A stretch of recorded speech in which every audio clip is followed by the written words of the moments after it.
Council Nalukoola olwaleero yalangiriddwa ng'omubaka wa Kawempe North agenda okujja omubaka Muhammad Segiri Nyambigere mu by-election eno gye tugenda. Yaweereddwa flag Bendera oluvannyuma lw'okuvuganya okubaddimu abantu abawera ddala 10 bwe balondobyemu yawangudde n'omuwendo ogusinze ku gwa banne era nga ddiriddwa Magala Umalo. Katubifune. People power. People power. Our power. Yeah, I'm happy that today we are ending our process, the process we began of candidate identification.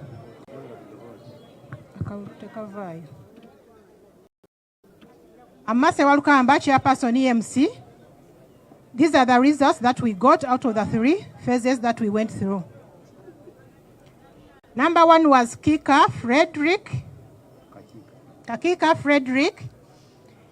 In the percentage, he has 8.9, getting the 10th position.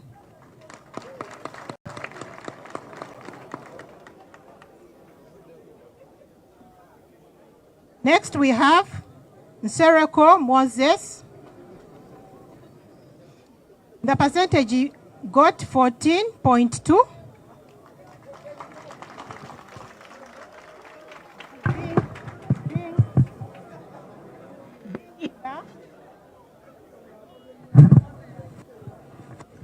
Hello. Being in the 9th position. Next was Kulia Saulo. He got 20.1. Being in the 7th position. Next was Mulumba Matthias, who got 23.9. Being in the 7th position.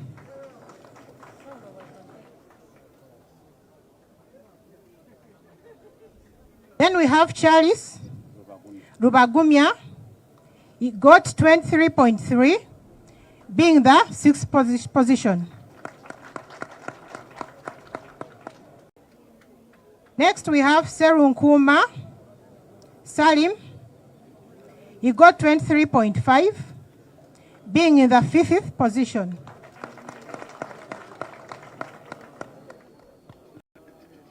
Next we have Senkungu Kenneth. He got 25.5, being in the 4th position.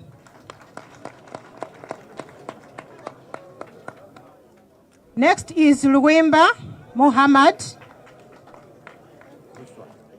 Muluswa, who got 35.8, being in the 3rd position. People power. People power.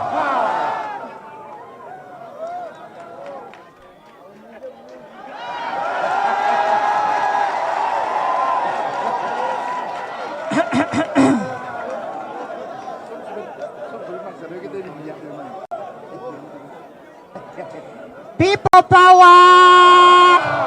People power!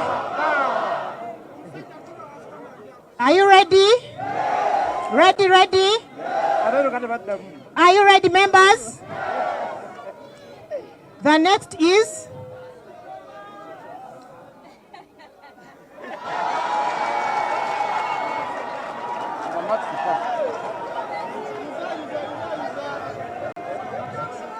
%52.8%. Being the 2nd position is Magala Umaru.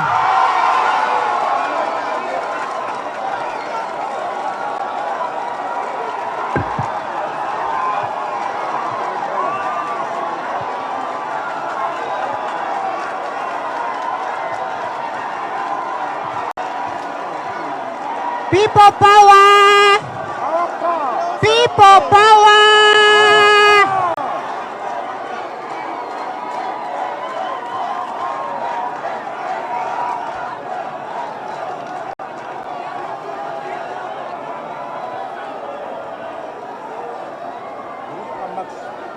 People power! People power! The last marks we have is 71.4. Being in the first position is Council Luimbas Nalukoola.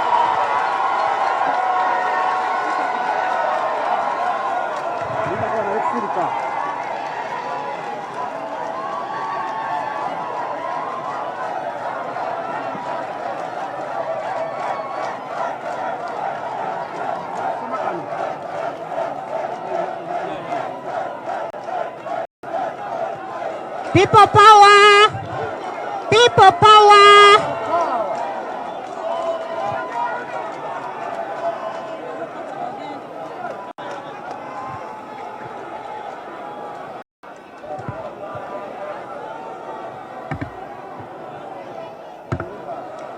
I, Masewa Lukamba, being the chairperson of EMC of the National Unity Platform, I'm here to declare Areas Nalukoola Luimbas being our official flag bearer for Kawempe North Division by election.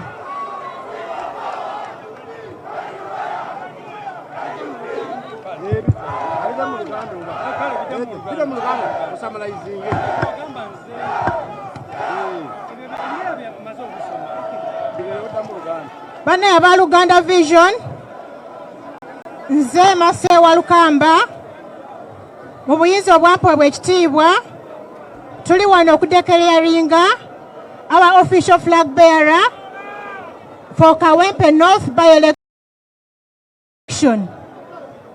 Amanya gaye Council Luimbas Nalukoola. Congratulations.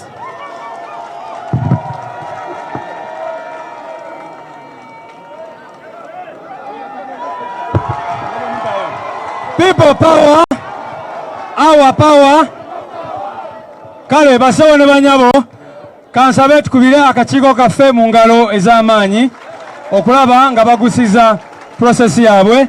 Kambasabe muddeyo mwetulire ab'akakiiko mwebale nnyo mwebalire ddala.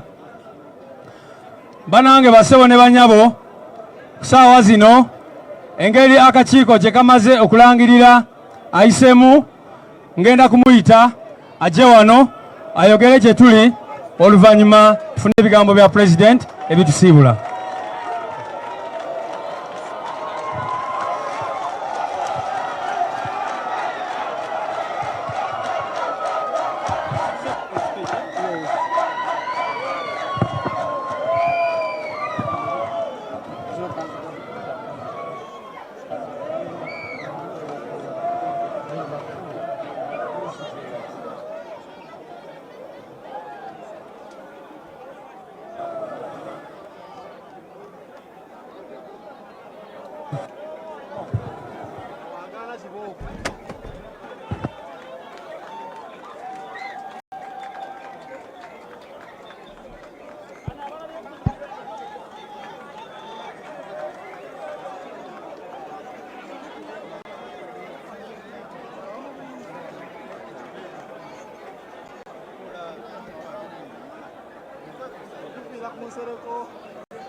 People power. People power. People power. Our power. NUP. Everywhere. Thank you. Mr. President, Your Excellency, Mr. President, Robert Kyagulanyi Ssentamu, our Secretary General,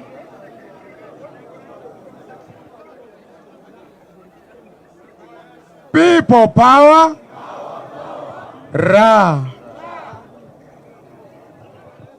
Your Excellency, Mr. President Robert Kyagulanyi Ssentamu, your deputies, the Secretary General and his deputy, the leaders of NEC, members of Parliament,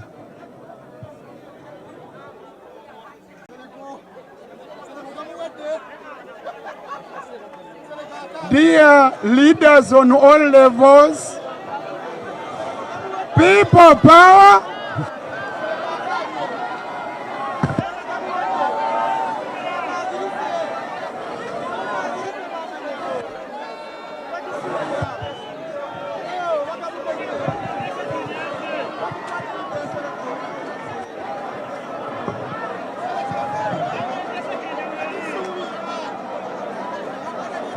people power, our power.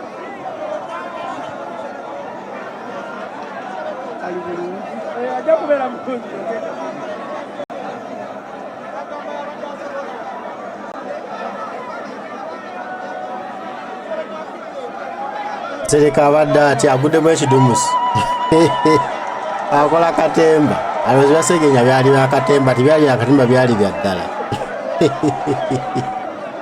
Sereku weekolere katemba bayi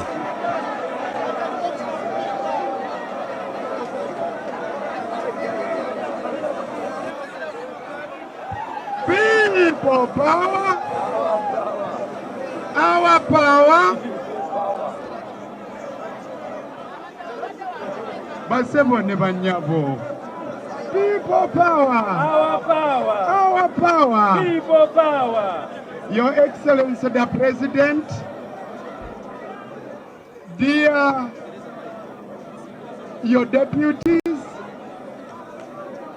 our Secretary General, the entire leadership of the party, my colleagues, comrades, dear contenders, dear brothers who are here with whom have been contesting for this ticket, I've not forgotten members of parliament, the foot soldiers, the people of Kawempe North constituency. Ladies and gentlemen, I observe protocol. Greetings to you all.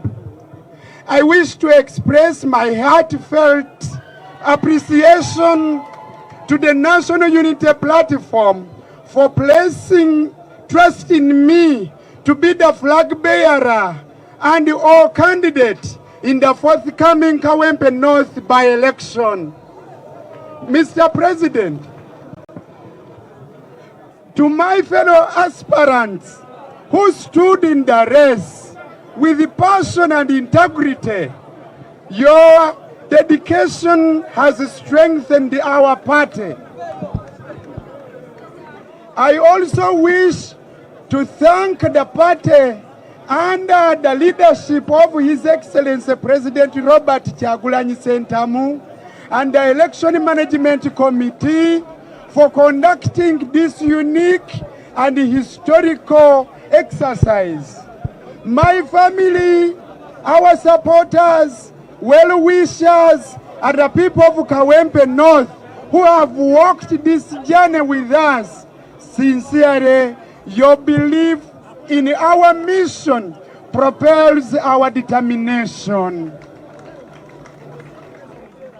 While many of you might see this as an opportunity, for me, it is a challenge to serve, a challenge to represent and stand with the people of Kawempe North and the majority of Ugandans facing the wrath of General Museveni's 39 years of misrule and dictatorship. Dear President, comrades, this is not a privilege, but rather a trial. It is demonstrated in 3 ways, Mr. President.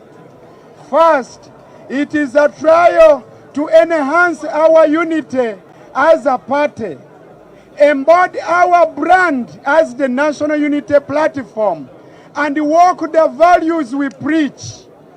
The vetting process has been intense to us, the contestants, and even amongst you, our supporters. I believe everybody here and out there had a candidate and wished him to win this ticket, I must play a fundamental role in working with them to face our adversaries as a unified force. United we stand, divided we fall, ladies and gentlemen. Secondly, Mr. President, sir, I have been entrusted with a ticket from a formidable political party of our times, that is NUP.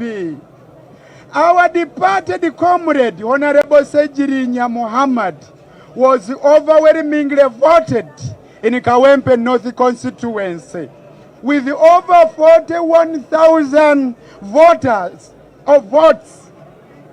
This is a trial because as a unified force, we must ensure that NUP retains this seat.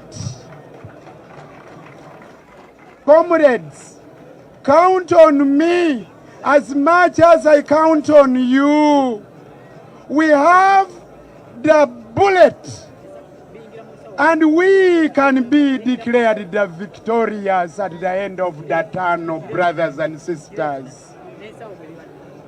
Lastly, it's not a privilege, Mr. President, but rather a trial. As you all know, that the late Honorable Sejirinya performed so well. Indeed, I have often been asked whether I can fit his shoes. I want to borrow the words of our religious leader, Archbishop Paul Semogerere, that a good leader's shoes are not too big for another to fit. Comrades, who am I to fit the big shoes of my predecessor, Honorable Sejirinya? I have my small pair of shoes, ladies and gentlemen, which I will wear to move along with you and all in dignity serve my party, the people of Kawempe North and our country, Uganda. I will put on those shoes which can fit me. To my fellow contenders within the party, thank you for putting up a good-spirited, dignified contest. We have proved that we can agree to disagree respectively.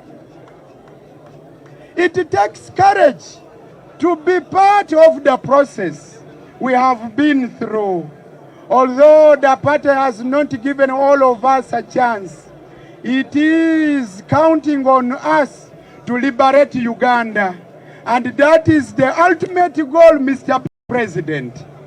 Mr. President, to the party members, I am a devoted member of National Unity Platform, whose party affiliation should never be put to the question, Mr. President. As an advocate, I would like to tell you that a good lawyer is not judged by how long he has worn robes, but rather by how effectively he has represented his clients. Similarly, I challenge you to judge me by my actions. I will perform, ladies and gentlemen. Father, the last 10 years, I have stood firm against injustices with the oppressed to ensure good governance and rule of law. Kawempe North is getting a voice that will never be silenced, Mr. President. I will stand firm for the people of Kawempe North, for the people of Uganda. People power, our power, Ra, Cha. Mr. President, Mutsera Chino.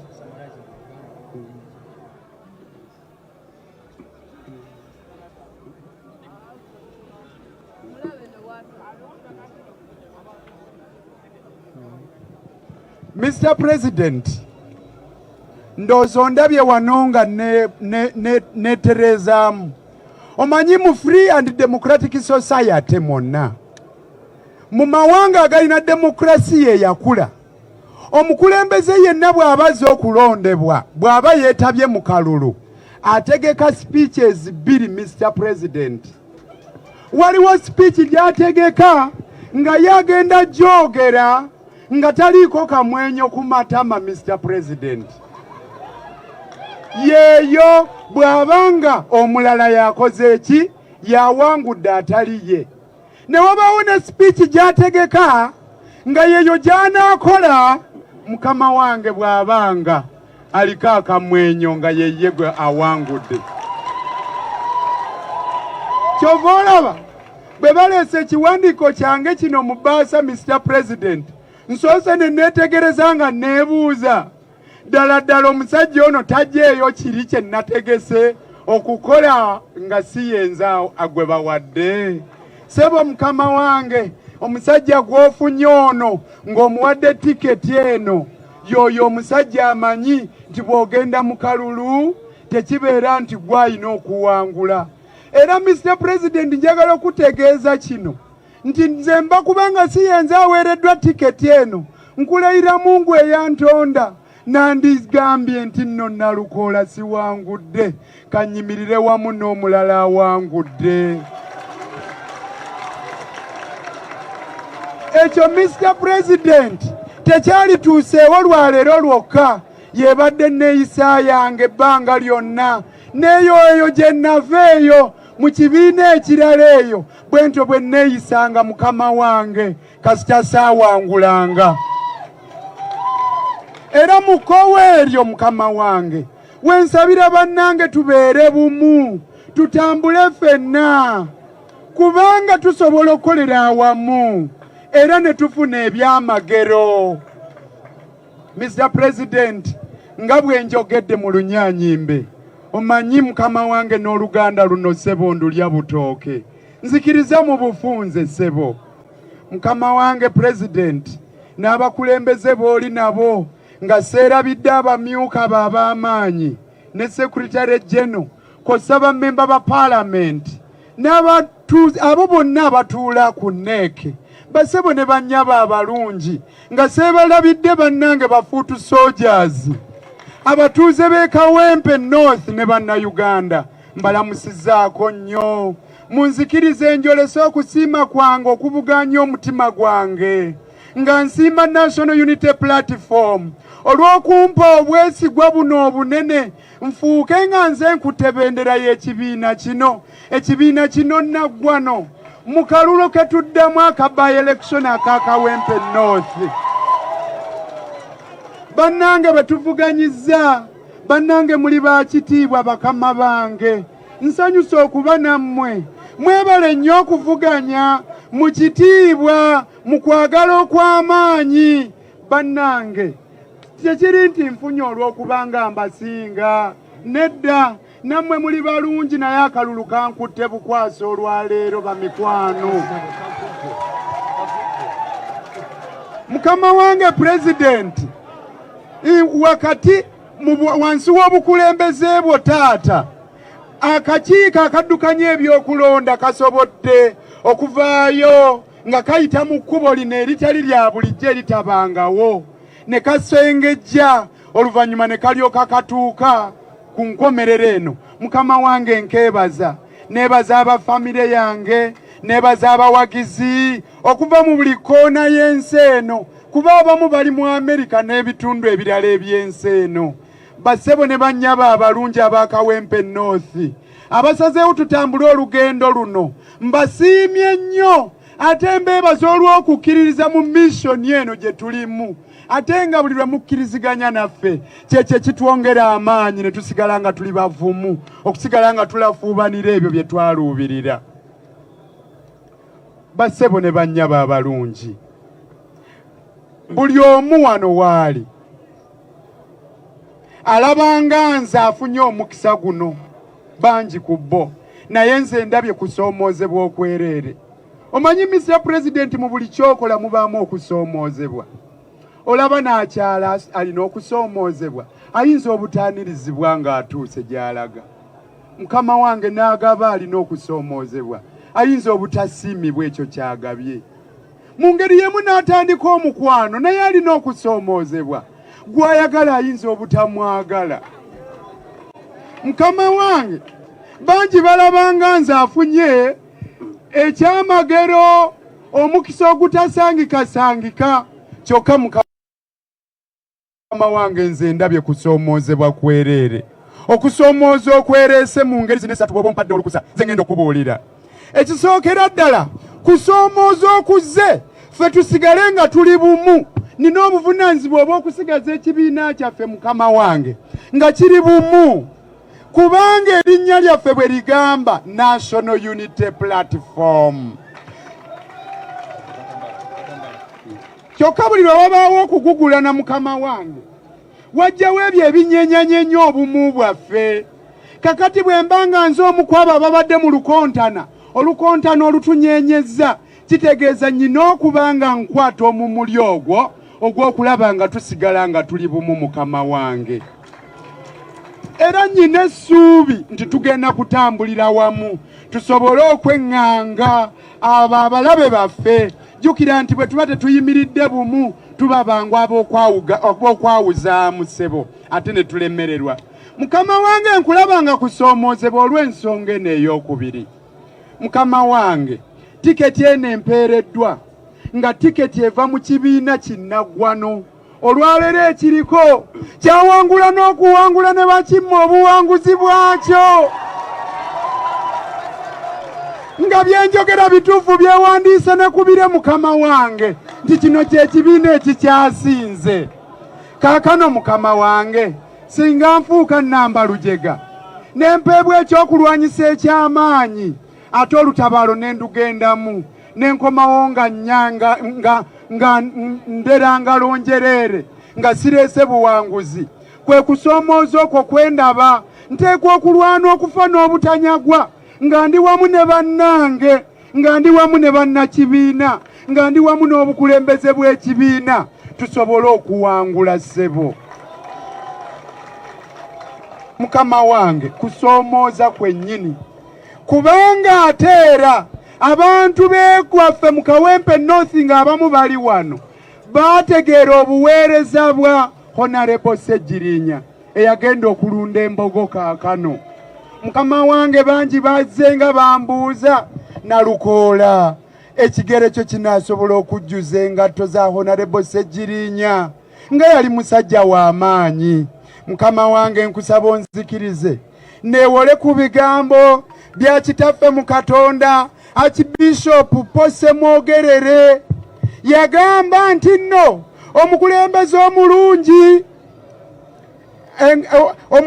omulungi engatto ze tezisobola kuba nnene nnyo okusobola okuzijjuza era mukama wange nange nkugamba nti nno sisobola kuba sirina bwangu busobola kujjuza ngatto za mukulembeze eyasooka naye nze nteesa bwe nti mukama wange nzikirizibwe ennyambale kapeya kange ak'obugatto obutonotono akantuuka ke naayambala ne kanywera mukama wange olwo tulyoke tutambulire wamu n'abantu ba Kawempe North tutambule n'abantu ba National Unity Platform tutambule ne bannayuganda nga tuli wamu ng'engatto tezinsagala nange mukama wange nina ebitendo eby'amaanyi nange nina ebitone mukama wange bwe naabigatta ku bitone ebyabo abakulembera National Unity Platform nentunuulirawo Honorable Ssegirinya we yakoma nga kwentadde okwebuuza ku bantu ba Kawempe North Constituency mukama wange tujja kukola ebyobwannaggwano mukama wange President nzikiriza kaakano nziremu okwebaza bannange munda mu kibiina mwebale nnyo mwebalire ddala okubanga tusobodde okwolesa ensi eno nti tusobola okufuna enjawukana naye ate era ne tukkaanya wakati mu butakkaanya bwaffe oluvannyuma ne tuvaayo n'eddoboozi eryawamu nga tutembeetebwa abakulembeze baffe mbatusaba tusigale bwe tutyo tusobole okutambula n'ekibiina kyaffe olwo tusobole okuba nga tununula abantu b'eggwanga lyaffe, tusobole okununula abantu b'ensi yaffe Uganda. Tugijje mu nvuba, tugijje mu bukulembeze obwenkanu, ng'afuga Jeno Museveni munnamagye, musajja wa lugono, ajjudde effuga bbi, ate nga tayagaliza nkulaakulana ya nsi yaffe. Kyova olaba nga atufutubaddeko. Singa tetutambulire wamu tujja kulemererwa okumweŋŋanga n'omusuula eri. Mukama wange Pulezidenti, nzikiriza era njogereko eri bannakibiina ekya National Unity Platform. Bassebo ne bannyabo abalungi, temulowooza nti nze okwagala kwange eri ekibiina kusobola okugookako wadde n'akatono. Tutambulire wamu. Nze nga munnamateeka mbagamba nti puliida omulungi tebamulabira ku ngeri ki gy'ayambalamu n'anekaanekana ebyambalo by'obwa puliida, wabula bamulabira ku ngeri ki gy'akiikiriramu omuntu we gwawolereza. Na bwe kityo mbasaba mmwe munneetegereze, mundabire ku bikolwa byange, mujja kuzuula nti ndi wa ddala. Mukama wange Pulezidenti, maze emyaka kaakano egisoba mu 10 nga nnyimirira wamu n'abo abanyigirizibwa, nga nkaayanira obwenkanya, nga nnyimirira n'abantu abo abayaayanira obwenkanya, ng'era tulafuuba n'okulaba nti tuleeta enfuga ennungi n'enfuga egoberera amateeka mu ggwanga lyaffe. Sigenda kusirika, era njagala okusuubiza Mr. President nti abantu ba Kawempe North Constituency bafunye omusajja eŋŋwaŋŋuli atagooka, atagenda kusirika. Mbeebaza, mwebale nnyo, mwebalire ddala okuba nange. Mr. President, nkwebaza okuba ng'ompadde omukisa guno n'ompuliriza wadde nga njogedde ebigambo bingi. Mr. President, era nkusaba onsonyiwe n'abali wano mwenna ensobi ze nkoze nga njogera bannange, munsonyiwe. Mr. President, nkusaba onzikirize enkoleyo ekintu ekirala kimu, ondeke nvunnameko awo neebaze Mungu olw'okuba nga mumpadde obuvunaanyizibwa buno.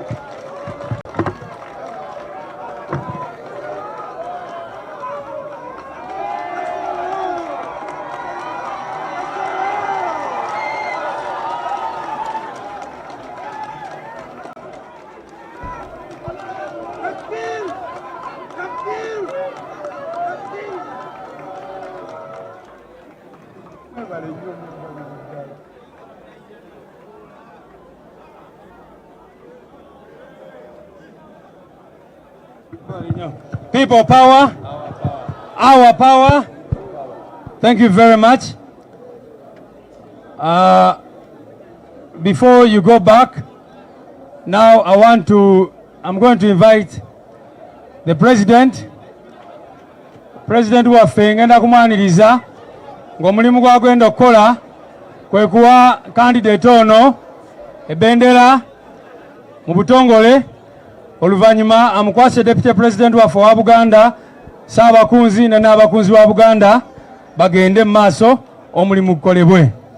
Mr. President, I want to invite you now to hand over the flag officially.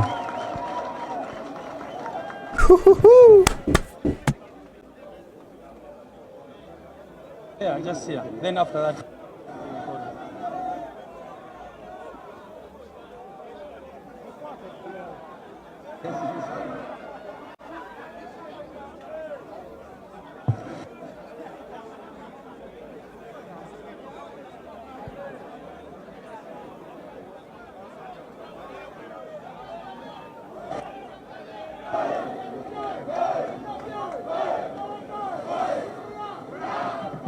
The President is now handing over our flag, the flag of the National Unity Platform.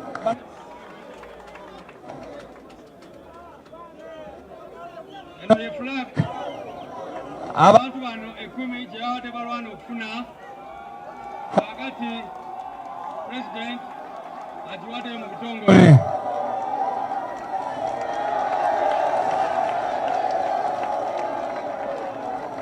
Era agenda kumuwa akabonero k'ekibiina kyaffe akamanvuli oba umbrella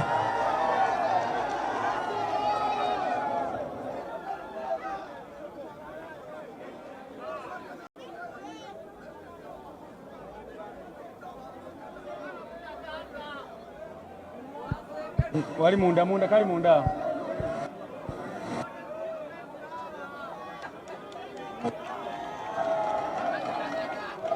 People power, our power. Era president amukwasiza simbo y'ekibiina kyaffe umbrella. Wona wolaba umbrella kola ki? Umbrella kola ki? So Mr. President, you're welcome now to speak.